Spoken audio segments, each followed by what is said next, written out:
আমার মতো টুপি পরে, আমার মতো মাইক ধরে, আমার মতন ওয়াজের মাঠে এসে তারা কি আপনাকে শিখাইতে চায়?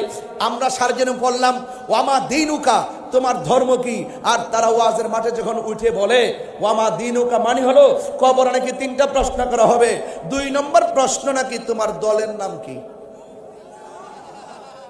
তখন আমার 3 বার ভাবতে হবে যে আমি কি শুনলাম, কি দেখেছি, কি শিখেছিলাম, আর এখন তারা কি বলছে। আপনারা বলুন, এখানে কি দলের নাম জিজ্ঞাসা করা হবে না ধর্মের নাম জিজ্ঞাসা করা হবে? আরো বড় করে বলেন না।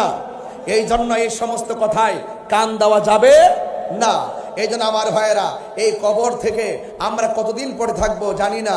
একদিন তো আমরা এই কবর থেকে উঠে হাসরের ময়দানে উঠবো। এই মাঠটার ভিতরে পুঙ্খানুপুঙ্খানুরূপে হিসাব দেওয়া লাগবে।